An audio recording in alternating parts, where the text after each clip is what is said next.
Welcome back to the Deep Dive. Our mission today, well, it's about finding a better way, maybe a shortcut, to quantifying financial risk.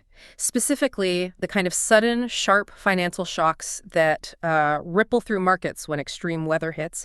We're diving into a really interesting new paper. It basically throws out the traditional geographic risk maps and looks instead at just one thing, how the stock market actually observably behaves consistently. That's such a key distinction. Because, investors really need to get that physical climate risk. It sort of comes in two main flavors. You've got your chronic risks. These are the long-term kind of slow burn changes, right? Sea level rise, gradually increasing temperatures. People usually try to model these with, well, pretty theoretical damage functions, estimating GDP loss per degree of warming, that kind of thing. Right, the sort of academic long view stuff.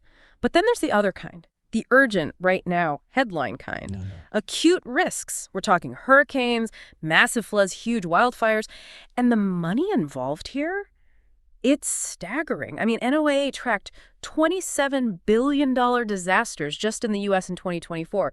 That added up to, $182.7 billion in damages. It's enormous. Yeah. And that's the kind of immediate problem that demands a practical financial tool right now. Yeah. And for decades, really, the go-to tool for this acute risk has been catastrophe models or CAT models. They actually started back in the insurance world way back in the 1980s. They used pretty complex weather science, granular geographic data, basically simulating thousands of potential storms or floods to predict the physical damage you'd expect, but crucially at a specific location. Okay, let's unpack that. So these traditional location-based CAT models, why do they fall short? Especially for, say, a big investor managing a huge diversified portfolio. My gut reaction is if I know where the factories are, I know the risk. Simple, right? Well, that's exactly the assumption that kind of breaks down when you look closer. These models have some pretty major limitations for anyone managing risk across an entire company or a whole portfolio.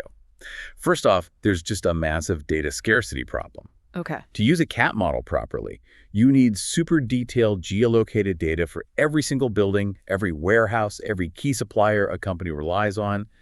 And most public companies, they just don't disclose that level of detail. It leaves investors flying blind in a lot of areas, significant blind spots. So if you're investing in, I don't know, Apple or Ford with thousands of suppliers all over the place, there's just no way you can map all that potential physical exposure accurately using only these site-specific models. Exactly. No way.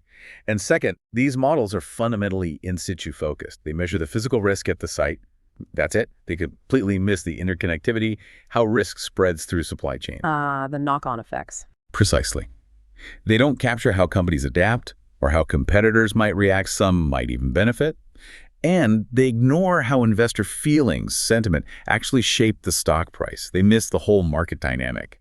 Okay, so if the physical models are too narrow, we need a concrete example of what they miss.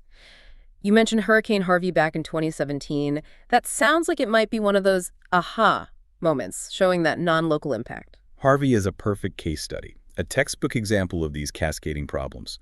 The storm slams the Gulf Coast, floods Houston, and immediately knocks out something like a third of U.S. petrochemical production, 18 major oil refineries offline. Okay, so a CAT model would tell you exactly how much physical damage those specific refineries suffered. Got it. Right, dude, we'd nail that part. But the financial fallout, that spread thousands of miles away. Ford and General Motors, for example. They had idle manufacturing plants in Michigan, Ohio, states nowhere near the flood zone. Their buildings were perfectly fine. So why the shutdown? Why the losses? Because they couldn't get parts. Specifically, essential plastics, resins, chemical components. The source, those Gulf Coast plants, was shut down. It created this massive bottleneck in the national supply chain. Wow. So a traditional model looks at that Michigan plant and says, minimal direct risk here. But the company still took a huge hit. A huge climate-related supply chain hit that lasted for months. That enterprise-wide effect, the total financial impact, that's what investors actually care about. And it's exactly what the purely location-based models just systematically miss. Okay, so that makes sense. Physical models are too narrow, need data nobody has. So this new approach, it flips the script. Instead of trying to predict theoretical physical damage, the core idea is just look at the market.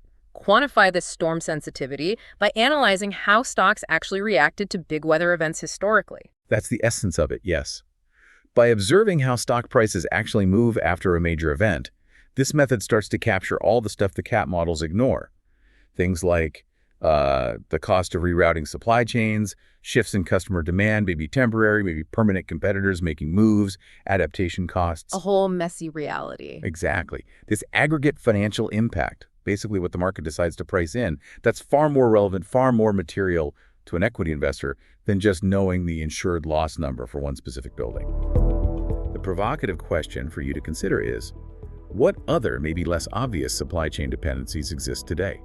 Where might the next unexpected financial ripple from an acute climate event hit your portfolio, perhaps in sectors you currently think are relatively safe? To hear the full conversation, listen to our podcast When Storms Hit Markets, available now on Spotify and Apple Podcasts.